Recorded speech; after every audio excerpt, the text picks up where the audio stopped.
Hello everyone, मैं विनय पांडे और आप देख रहे हैं आपका अपना YouTube channel target botany classes. कैसे हैं आप लोग? आई होप आप सब ठीक ही होंगे।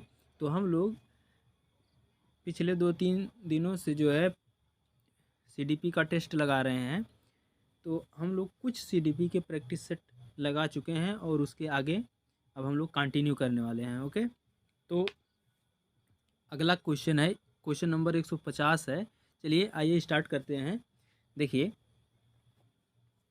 क्वेश्चन नंबर 150 है, जब बच्चा अपने नए या फिर नवीन ज्ञान को और पुराने या पूर्व ज्ञान को एक साथ जोड़कर चीज़ों को सीखता है तो उसे डॉट डॉट डॉट कहते हैं। बताइए उसे क्या कहते हैं? अभ्यास का नियम, प्रभाव का नियम, साहचर्य का नियम या आत्मीकरण का नियम? बताइए इनमें से कौन सा ऑप्शन सही है, जल्दी बताइए। Question number 150।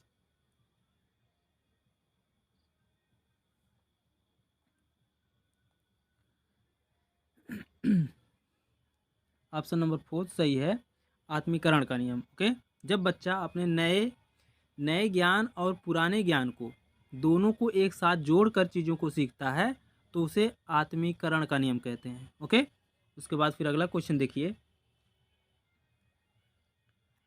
सामाजिक अधिगम का सिद्धांत किसने दिया? बताइए, सामाजिक अधिगम का सिद्धांत किसने दिया? जीन पियाजे ने, थॉर्नडाइक ने, अल्बर्ट बंडूरा ने, स्किनर ने? बताइए इनमें से कौन सा ऑप्शन सही है। क्वेश्चन नंबर 151 का कौन सा ऑप्शन सही है, जल्दी बताइए।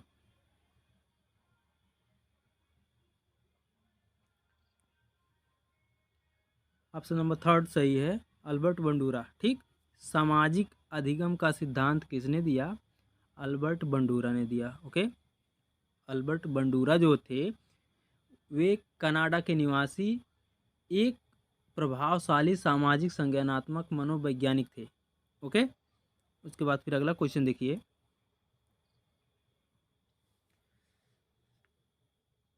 अवलोकन या नकल करने अवलोकन या नकल करके सीखने पर बल देना हम मॉडलिंग, पुनर्बलन अथवा दंड के माध्यम से सीखते हैं। यह किस सिद्धांत से संबंधित है? बताइए। पावलोव का सिद्धांत, क्रिया प्रसूत अनुबंधन का सिद्धांत, सामाजिक अधिगम का सिद्धांत, संबंधवाद का सिद्धांत? बताइए इनमें से कौन सा ऑप्शन सही है। Question number 152।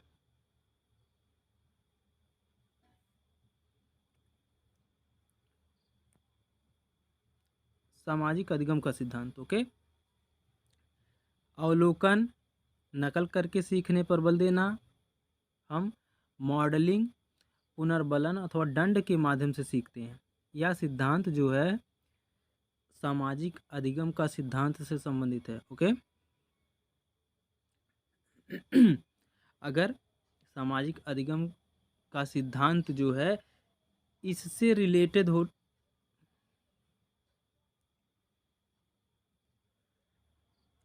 देखिए, अगर अवलोकन, नकल, मॉडलिंग या पुनर्बलन अथवा दंड के माध्यम से सीखने सीखने जैसा वर्ड आए तो वह समझ लीजिएगा सामाजिक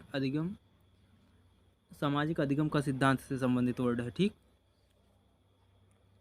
उसके बाद फिर अगला क्वेश्चन देखिए, क्वेश्चन नंबर 153 है, सामाजिक अधिगम का सिद्धांत का दूसरा नाम क्या है? बताइए, सामाजिक अधिगम का सिद्धांत का दूसरा नाम क्या है?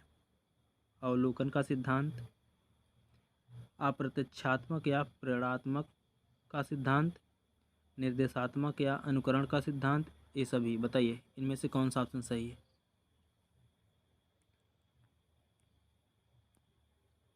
ये सभी। ओके, क्वेश्चन नंबर 153 का ऑप्शन नंबर 4 सही है, ये सभी। सामाजिक अधिगम का सिद्धांत को कई नामों से जाना जाता है। देखिए, अवलोकन का सिद्धांत, अप्रत्यक्षात्मक या प्रेरणात्मक का सिद्धांत, निर्देशात्मक या अनुकरण का सिद्धांत, इतने नामों से जो है सामाजिक अधिगम का सिद्धांत इतने नामों से जाना जाता है। ओके, सब नाम याद रखना, किसी भी नाम से क्वेश्चन पूछ सकता है। ऐसा ना हो कि सामाजिक अधिगम का सिद्धांत ना कह करके अनुकरण का सिद्धांत या निर्देशात्मक का सिद्धांत कह दे तो आप लोग जो कंफ्यूज हो जाएं, तो कंफ्यूज ना होएं, इसलिए जो है ये सभी नाम आपको याद याद रखना है। ओके, उसके बाद फिर अगला क्वेश्चन देखिए। अगला क्वेश्चन है 154। अल्बर्ट बंडूरा ने एक बालक को बोबोडाल देकर कितने प्रकार की मूवी दिखाई? बताइए। अल्बर्ट बंडूरा ने एक बालक को बोबोडाल देकर कितने प्रकार की मूवी दिखाई? तो इसका ऑप्शन है, ऑप्शन नंबर सेकंड सही है, 3। ओके, 3 प्रकार की मूवी दिखाई। एक बच्चा था, उसको बोबोडाल दे दिया, ठीक। बोबोडाल खिलौना, गुड्डा रहा होगा या गुड्डी रही होगी, उसको वो खिलौना देकर उसको 3 मूवियाँ दिखाई। ओके, सामाजिक अधिगम सिद्धांत को व्यवहारवाद और संज्ञानात्मक अधिगम सिद्धांत के बीच बीच की योजक कड़ी कहा जाता है, इसको भी याद रखना। ओके, सामाजिक अधिगम सिद्धांत को व्यवहारवाद और संज्ञानात्मक अधिगम सिद्धांत के बीच की कड़ी कहा जाता है। ओके, उसके बाद फिर अगला क्वेश्चन देखिए। अल्बर्ट बंडूरा के अनुसार सीखने के कितने प्रकार होते हैं? बताइए।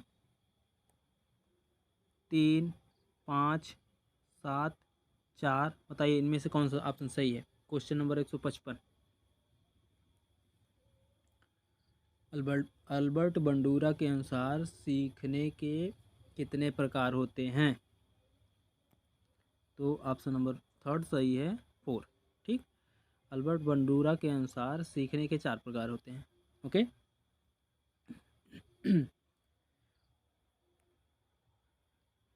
और अल्बर्ट बंडूरा ने जो एक बच्चे को बोबोडाल दे करके जो मूवियाँ दिखाई थी, वो कौन कौन सी मूवी थी वो भी देख लीजिए। पहली मूवी जो थी वह सामाजिक मूल्य पर आधारित थी, जिसे देखकर बालक बोबोडाल के साथ सामाजिक व्यवहार दर्शाता था। ओके, और दूसरी मूवी थी प्रेम पर आधारित, जिसे देखकर बच्चा जो है बोबोडाल के साथ स्नेह करता था, उसे सहलाता था। और तीसरी मूवी हिंसात्मक थी, ठीक, हिंसात्मक दृश्य युक्त थी, जिसे देखकर हिंसात्मक दृश्य युक्त मूवी देखकर बालक ने बोबोडाल की गर्दन को तोड़ दिया। ओके, इससे यही निष्कर्ष निकलता है कि छोटे बच्चों को यह नहीं पता होता है कि उनको क्या सीखना है चाहिए और क्या नहीं सीखना चाहिए, इसलिए बच्चों के सामने हमेशा आदर्श व्यवहार के प्रतिमान को प्रस्तुत करना चाहिए। ओके, उसके बाद फिर अगला क्वेश्चन देखिए।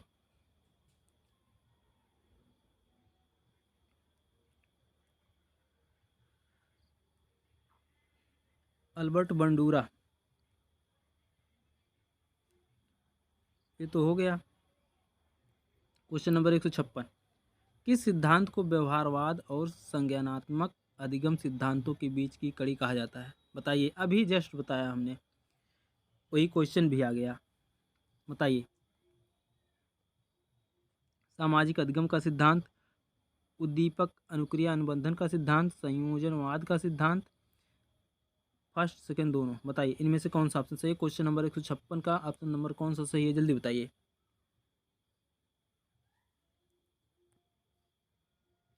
फर्स्ट सही है। सामाजिक अधिगम का सिद्धांत जो है व्यवहारवाद और संज्ञानात्मक वाद के बीच की कड़ी है। ओके, उसके बाद फिर अगला क्वेश्चन देखिए। पावलोव आ गए। निम्न में से पावलोव के सिद्धांत को किस नाम से जाना जाता है? बताइए। पावलोव के सिद्धांत को किस नामों से जाना जाता है? पहला है शास्त्रीय अनुबंधन का सिद्धांत, संबंध प्रत्यावर्तन का सिद्धांत, सहज क्रिया द्वारा सीखने का सिद्धांत, पावलोव का क्लासिकल अनुबंधन का सिद्धांत, अनुकूलित अनुक्रिया का सिद्धांत। बताइए इनमें से कौन सा ऑप्शन सही है? या फिर ये सभी? बताइए इनमें से कौन सा ऑप्शन सही है, जल्दी बताइए।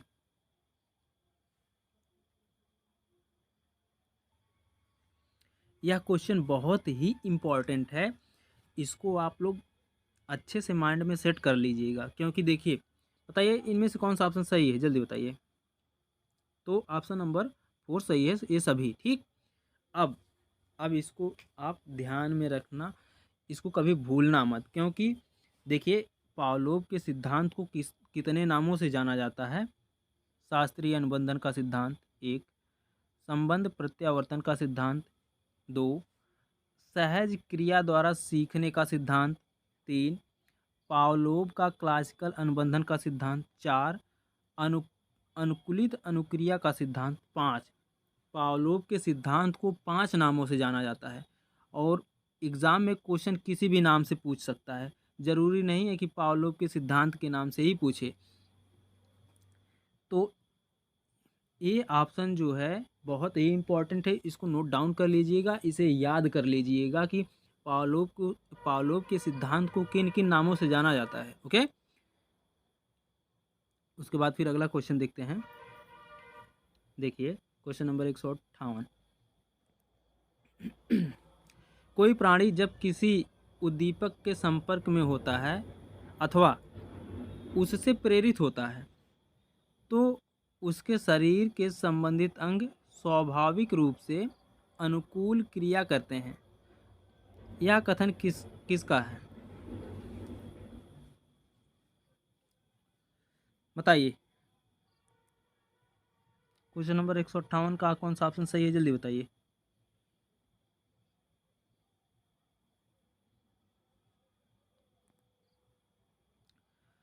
पावलोव, ठीक। पावलोव का कथन है कि कोई प्राणी जब किसी उद्दीपक के संपर्क में होता है अथवा उससे प्रेरित होता है, तो उसके शरीर से संबंधित अंग स्वाभाविक रूप से अनुकूल क्रिया करते हैं। यह कथन पावलोव ने कहा है। ओके, उसके बाद फिर अगला क्वेश्चन देखिए। अगला क्वेश्चन है क्वेश्चन नंबर 159। पावलोव ने अपना प्रयोग किस पर किया था? बताइए। बिल्ली पर, चूहा पर, कबूतर पर, कुत्ता पर? बताइए इनमें से कौन सा ऑप्शन सही है। क्वेश्चन नंबर 159 का कौन सा ऑप्शन सही है, जल्दी बताइए।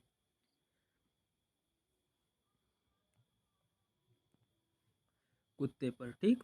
पावलोव ने अपना प्रयोग कुत्ते पर किया था। ओके, पावलोव जो थे यह रूस के वैज्ञानिक थे, ठीक। और पावलोव को 1904 ईस्वी में नोबेल प्राइज़ भी मिला। ओके, हालांकि स्टेटमेंट बड़ा है, जो है हम लिख नहीं सकते, इसलिए जो है सुन लीजिए, कंसंट्रेट होकर सुनिए। ओके, पावलोव एक शरीर वैज्ञानिक थे। पावलोव ने अपना प्रयोग एक कुत्ते पर किया।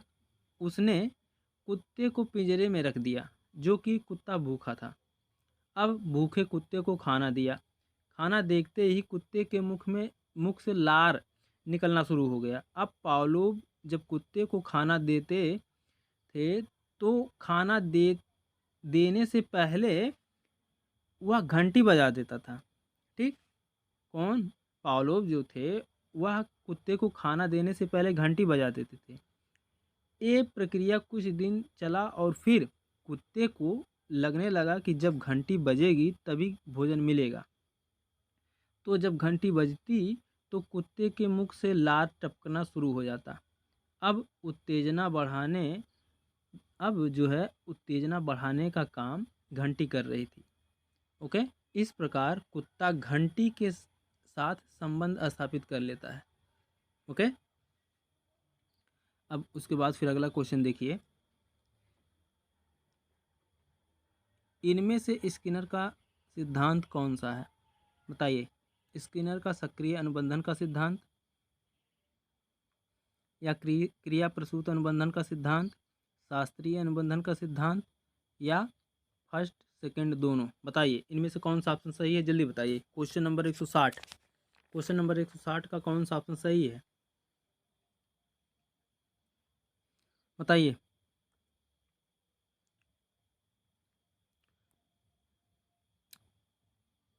फर्स्ट सेकंड दोनों। ओके, स्किनर का सक्रिय अनुबंधन का सिद्धांत या उसी सिद्धांत को क्रिया प्रसूति अनुबंधन का सिद्धांत भी कहा जाता है। ठीक, यहाँ देखिए स्किनर के सिद्धांत को भी दो नामों से जाना जाता है।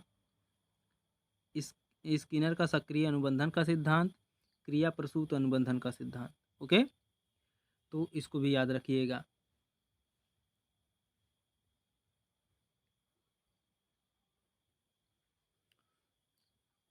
ओके, उसके बाद फिर अगला क्वेश्चन देखते हैं। देखिए अगला क्वेश्चन है, जो उद्दीपक किसी अनुक्रिया को बार बार करने के लिए प्रेरित करते हैं वह कहलाता है। बताइए। ध्यान यानी अटेंशन, या फिर रीइंफोर्समेंट पुनर्बलन, या फिर रिटेंशन या अवधारणा, या फिर ये सभी। बताइए इनमें से कौन सा ऑप्शन सही है। क्वेश्चन नंबर 161 का कौन सा ऑप्शन सही है, जल्दी बताइए।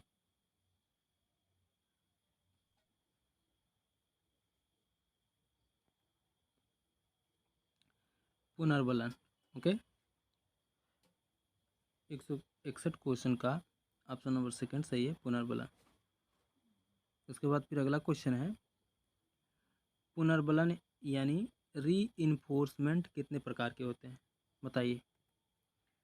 3 प्रकार के, 4 प्रकार के, 2 प्रकार के, 5 प्रकार के। बताइए इनमें से कौन सा ऑप्शन सही। Question number 162।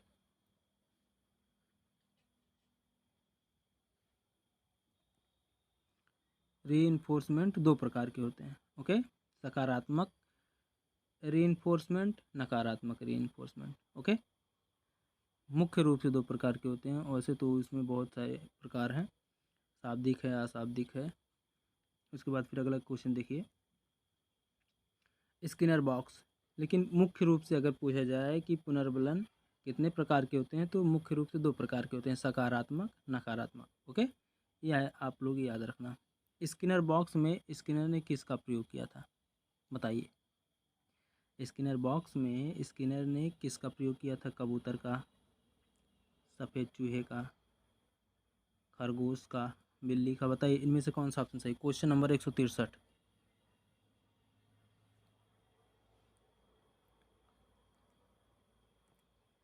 Second second option सही है, सफ़ेद चूहे का। यहाँ से देखिए एक क्वेश्चन और पूछ सकता है कि स्किनर ने स्किनर बॉक्स में किस कलर के चूहे का प्रयोग किया था।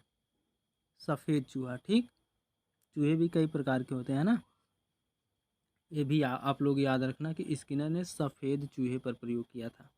ओके, उसके बाद फिर अगला क्वेश्चन है, स्किनर ने प्रयोग किया था। बताइए। चूहा कबूतर, चूहा बिल्ली, कबूतर बंदर, बिल्ली कुत्ता।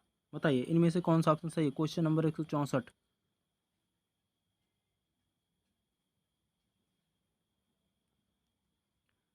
फर्स्ट ऑप्शन सही है, क्वेश्चन नंबर 164 का आंसर नंबर फर्स्ट सही, चूहा और कबूतर पर। ठीक, स्किनर ने चूहा और कबूतर पर प्रयोग किया था। ओके, उसके बाद फिर अगला क्वेश्चन है, मनोसामाजिक विकास का सिद्धांत किसने दिया। बताइए। मनोसामाजिक विकास का सिद्धांत किसने दिया। पियाजे, स्किनर, पावलोव, अल्बर्ट बंडूरा ने, थॉर्नडाइक, जैक्सन, एरिक एरिक्सन तथा जोआन एरिक्सन। बताइए इनमें से कौन सा ऑप्शन सही है। Question number 165।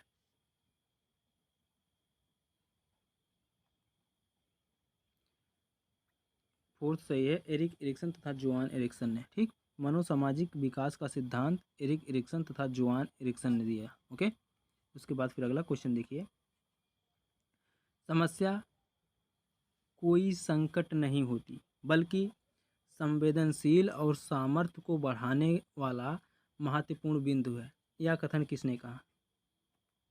बताइए। Question number 166। इरिक्सन ने कहा कि समस्या कोई संकट नहीं होती बल्कि संवेदनशील और सामर्थ्य को बढ़ाने वाला महत्वपूर्ण बिंदु है। ओके, उसके बाद फिर अगला क्वेश्चन देखिए। अगला क्वेश्चन है, सभी स्वस्थ विकासशील व्यक्तियों को बचपन से लेकर वृद्धावस्था तक पहुंचने में 8 चरणों से होकर गुजरना पड़ता है। यह कथन किस सिद्धांत के अनुसार है। बताइए क्वेश्चन नंबर 167 का कौन सा ऑप्शन सही है?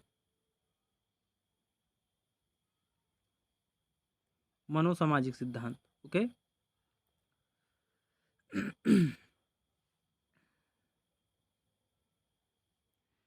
तो इसका ऑप्शन नंबर थर्ड सही है, मनोसामाजिक विकास का सिद्धांत। उसके बाद फिर अगला क्वेश्चन देखिए।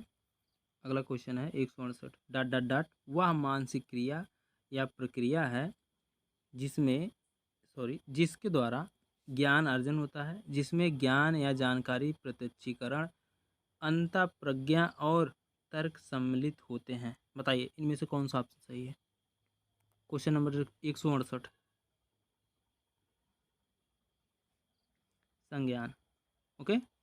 संज्ञान वह मानसिक क्रिया या प्रक्रिया है जिनके द्वारा ज्ञान अर्जन होता है, जिसमें ज्ञान या जानकारी प्रत्यक्षीकरण अंतःप्रज्ञा और तर्क सम्मिलित होते हैं। ओके। उसके बाद फिर अगला क्वेश्चन है संज्ञानात्मक विकास का सिद्धांत किसने दिया? बताइए संज्ञानात्मक विकास का सिद्धांत किसने दिया, जल्दी बताइए। Erikson, Bandura, Lawrence Kohlberg, Jean पियाजे। बताइए इनमें से कौन सा ऑप्शन सही है? Question number 169। जीन पियाजे ने। ठीक। संज्ञानात्मक विकास का सिद्धांत किसने दिया? जीन पियाजे ने। उसके बाद फिर अगला क्वेश्चन है निम्न निम्न में से संज्ञान के स्वरूप हैं। बताइए चेतन, अचेतन, कॉन्शियस एंड अनकॉन्शियस माइंड, मूर्त अमूर्त, कॉन्क्रीट एंड एब्स्ट्रैक्ट, अंतःप्रज्ञात्मक और संकल्पनात्मक, इंट्यूटिव एंड कंसेप्चुअल। ये सभी बताइए इनमें से कौन सा ऑप्शन सही? Question number 170। क्वेश्चन नंबर 170 का कौन सा ऑप्शन सही है, जल्दी बताइए। ये सभी। ठीक। ये सभी सही हैं। संज्ञान के स्वरूप जो है चेतन, अचेतन, मूर्त, अमूर्त, अंतःप्रज्ञा और संकल्पनात्मक। ठीक। सभी हैं। उसके बाद फिर अगला क्वेश्चन है बच्चे सक्रिय ज्ञान निर्माता तथा नन्हे वैज्ञानिक होते हैं। बच्चे सक्रिय ज्ञान निर्माता तथा नन्हे वैज्ञानिक होते हैं जो संसार के बारे में अपने सिद्धांतों की रचना करते हैं। यह कथन किसने कहा?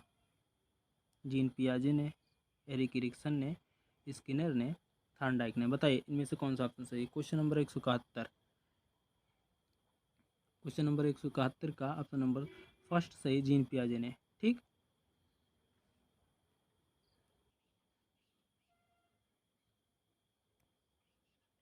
जीन पियाजे ने कहा कि बच्चे सक्रिय ज्ञान निर्माता तथा नन्हे वैज्ञानिक होते हैं। ओके। उसके बाद फिर अगला क्वेश्चन है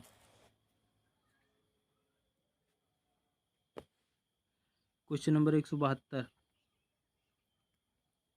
डॉट डॉट डॉट के अनुसार बच्चों की सोचने की क्षमता किशोर से प्रकार में अलग होती है लेकिन मात्रा में नहीं। बताइए कौन सा ऑप्शन सही है?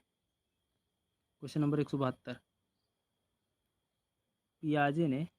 पियाजे के अनुसार बच्चों की सोचने की क्षमता किशोर से प्रकार में अलग होती है लेकिन मात्रा में नहीं। ओके। किसने कहा था? पियाजे ने। उसके बाद फिर अगला क्वेश्चन है जीन पियाजे कहाँ के मनोवैज्ञानिक थे? बताइए। जस्ट बता चुके हैं अभी पीछे। जीन पियाजे कहाँ के मनोवैज्ञानिक थे? 173 स्विट्जरलैंड। अच्छा इसको नहीं बताए थे वो। स्विट्जरलैंड। ठीक। जीन पियाजे जो थे स्विट्जरलैंड के मनोवैज्ञानिक थे। उसके बाद फिर अगला क्वेश्चन है वातावरण के अनुसार अपने आप को ढालना। बताइए डॉट डॉट डॉट कहलाता है। वातावरण, अनुकूलन, अनुमानसिकता, संज्ञानात्मक विकास। बताइए इनमें से कौन सा ऑप्शन सही है? Question number 174।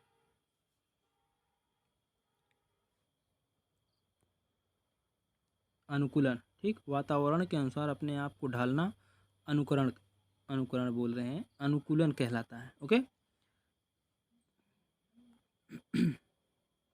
उसके बाद फिर अगला क्वेश्चन है क्वेश्चन नंबर 175 पूर्व ज्ञान को नए ज्ञान के साथ जोड़ना। बताइए डॉट डॉट डॉट कहलाता है मानसिक संक्रिया, स्कीम, विकेंद्रण, आत्मसात्करण, बताइए इनमें से कौन सा ऑप्शन सही है। Question number 175।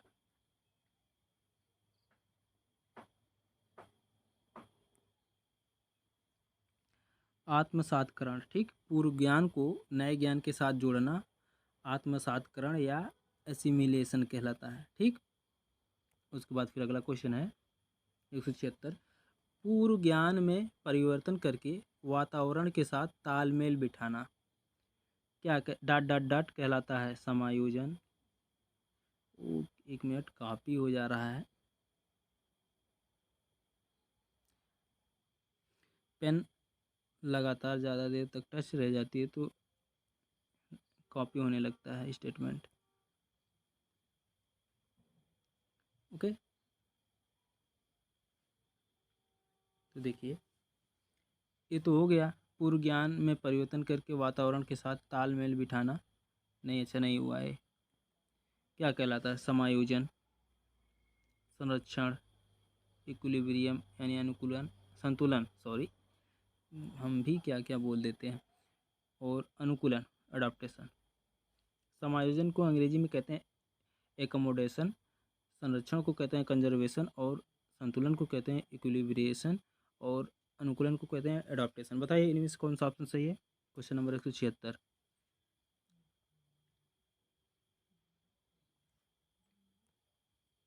क्वेश्चन नंबर 176 का ऑप्शन नंबर फर्स्ट सही है, समायोजन। ओके, उसके बाद फिर अगला क्वेश्चन देखिए। Question number 177। एक छोटा बच्चा कोई भी वस्तु उठाकर मुख में डाल लेता है, किस किसका उदाहरण है, बताइए। एक छोटा सा बच्चा है, वह किसी भी वस्तु को उठाकर मुंह में डाल लेता है, यह किसका उदाहरण है। समायोजन का, संतुलन का, संरक्षण का, आत्मसात्करण का, बताइए कौन सा ऑप्शन सही है। Question number 177।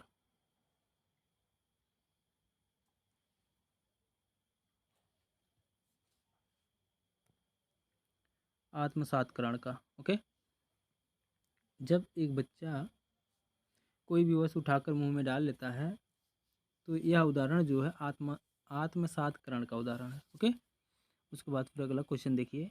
अगला क्वेश्चन है, यदि एक बालक को पता है कि कुत्ता क्या होता है, परंतु एक बिल्ली को देखकर जब वह अपने मस्तिष्क संप्रत्यय यानी मेंटल कॉन्सेप्ट में परिवर्तन कर बिल्ली की कुछ अलग विशेषताओं पर गौर करता है, यह डॉट डॉट डॉट है, बताइए। संतुलन, संरक्षण, स्कीम, समायोजन, बताइए इनमें से कौन सा ऑप्शन सही है। Question number 178।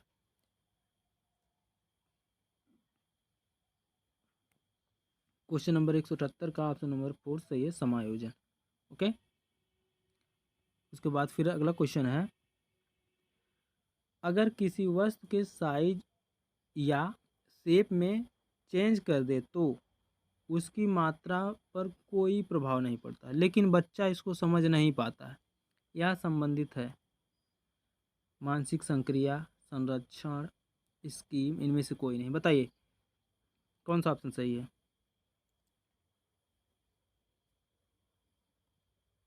Option number second सही है, संरक्षण, कंजर्वेशन, ठीक। अगर एक वस्तु के साइज या शेप में चेंज कर दें तो उसकी मात्रा पर कोई प्रभाव नहीं पड़ता, लेकिन इस टॉपिक को बच्चा समझ नहीं पाता। ओके, तो यह संबंधित होता है संरक्षण से। ओके, उसके बाद फिर अगला क्वेश्चन है 180। जब जब भी बालक किसी समस्या समाधान पर चिंतन करता है तो वह डॉट डॉट डॉट करते समझा जाता है, बताइए क्या करते समझा जाता है। संज्ञानात्मक संरचना, मानसिक संक्रिया, स्कीमा, विकेंद्रण, बताइए इनमें से कौन सा ऑप्शन सही है। Question number 180।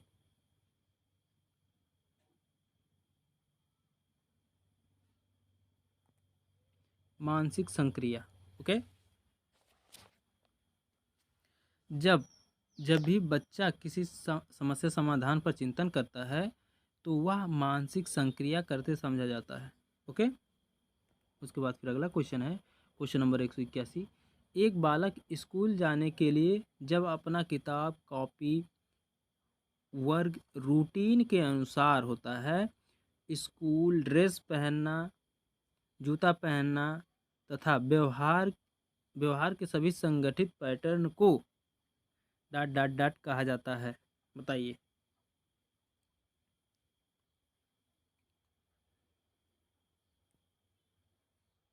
Option number first सही है, स्कीम। ठीक। एक बालक स्कूल जाने के लिए जब अपना किताब, कॉपी, वर्ग रूटीन के अनुसार होता है, स्कूल ड्रेस पहनना, जूता पहनता है तथा व्यवहार के सभी संगठित पैटर्न को स्कीम कहा जाता है। ओके। अगला क्वेश्चन है क्वेश्चन नंबर 180, जब भी बालक किसी समस्या समाधान पर चिंतन करता है, वह करते समझा जाता है। ये तो हो चुका है, दो बार हो गया है क्या ये? चलो कोई बात नहीं। तो इसका तो आप लोग जानते हैं, मानसिक संक्रिया, और इसका भी आप लोग जान गए हैं, 181 का भी। स्कीम कहते हैं उसे। गलती से टाइप हो गया 2 बार, कोई बात नहीं। बच्चों के दिमाग में जो चीज़ पहले से उपस्थित या स्टोर होती हैं, वह उनका प्रयोग करके किसी विषय के प्रति धारणा बनाता है, तो उसे डॉट डॉट डॉट कहते हैं। स्कीम, साम्य धारणा, स्कीमा, ये सभी। बताइए इनमें से कौन सा ऑप्शन सही है? Question number 182। क्वेश्चन नंबर 182 का कौन सा ऑप्शन सही है? स्कीमा। ओके। स्कीमा कहते हैं जब बच्चों के दिमाग में जो चीज़ें पहले से उपस्थित या स्टोर होती हैं, वह उनका प्रयोग करके किसी विषय के प्रति धारणा बनाता है, तो वह स्कीमा कहलाता है। ओके। उसके बाद फिर अगला क्वेश्चन है, बच्चों में स्कीमा प्रवृत्ति और प्रतिक्रिया डॉट डॉट डॉट होती है 21 साल बाद, 9 साल बाद, 40 साल बाद, जन्मजात। बताइए इनमें से कौन सा ऑप्शन सही? Question number 183। क्वेश्चन नंबर 183 का कौन सा ऑप्शन सही, जल्दी बताइए। जन्मजात। ओके। बच्चों में स्कीमा प्रवृत्ति और प्रतिक्रिया जो होती है जन्मजात होती है। उसके बाद फिर अगला क्वेश्चन देखिए, जीन पियाजे के अनुसार संज्ञानात्मक विकास की कितनी अवस्थाएं होती हैं? बताइए जीन पियाजे के अनुसार संज्ञानात्मक विकास की कितनी अवस्थाएं होती हैं? 5, 4, 3, 2। बताइए इनमें से कौन सा ऑप्शन सही है? Question number 184। जीन पियाजे के अनुसार संज्ञानात्मक विकास की 4 अवस्थाएं होती हैं। ओके।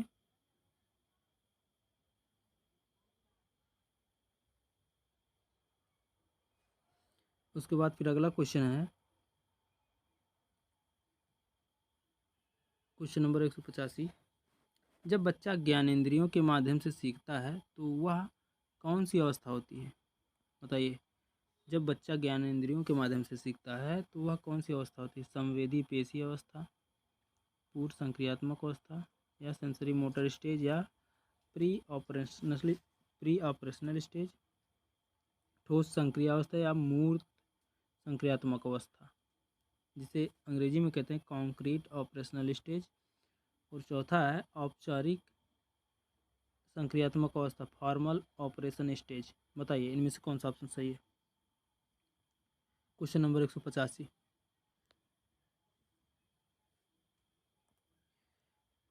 संवेदीय पेशी अवस्था, सेंसरी मोटर स्टेज। ठीक। जब बच्चा ज्ञानेंद्रियों के माध्यम से सीखता है, तो वह संवेदी पेशी अवस्था होती है, ठीक, बच्चों की।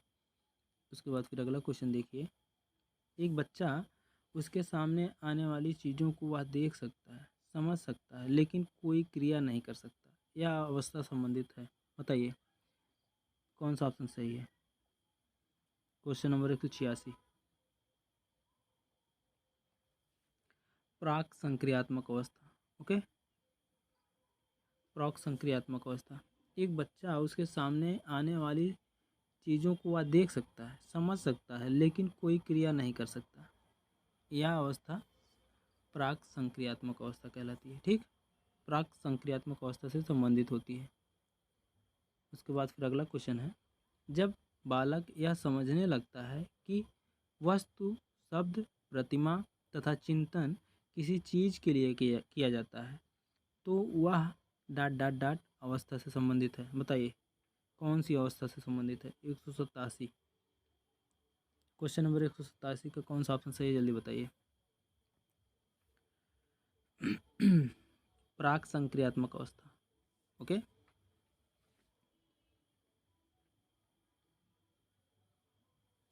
जब बच्चा यह समझने लगता है कि वस्तु, शब्द, प्रतिमा तथा चिंतन किसी चीज के लिए किया जाता है, तो वह प्राक संक्रियात्मक अवस्था से संबंधित है।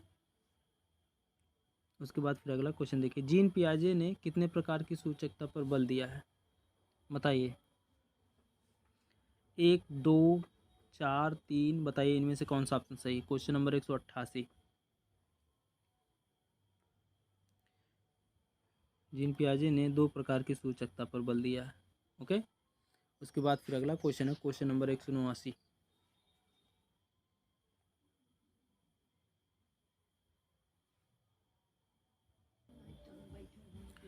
क्वेश्चन नंबर 190, जब बालक अपनी माँ की आवाज़ सुनता है तब उसके मन में माँ की एक प्रतिमा बनती है, जो डाट डाट डाट का उदाहरण है। बताइए इनमें से कौन सा ऑप्शन सही है। क्वेश्चन नंबर 190 का कौन सा ऑप्शन सही है, जल्दी बताइए। ऑप्शन नंबर फर्स्ट सही है, संकेत। ठीक, संकेत का उदाहरण है। सब ध्यानपूर्वक देखते जाइएगा और पढ़ते जाइएगा और माइंड में सेट करते जाइएगा। बहुत ही इंपॉर्टेंट क्वेश्चन है। यही क्वेश्चन जो है सीधे सीधे ऐसे ना पूछ करके घुमा फिरा कर पूछ लेते हैं, तो लोग कंफ्यूज हो जाते हैं। अगर अच्छे से आप जानते रहोगे तो किसी तरह से क्वेश्चन पूछे, आप लोग करेक्ट आंसर देकर आएंगे। ओके, तो इस प्रैक्टिस का आखिरी क्वेश्चन है, जिसमें वस्तु या घटनाओं का अमूर्त चिंतन होता है, वह कहलाता है। बताइए क्या कहलाता है। प्रतीक, संकेत, चिन्ह, ये सभी। बताइए इनमें से कौन सा ऑप्शन सही। Question number 191,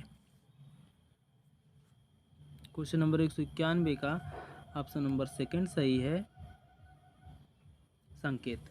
okay,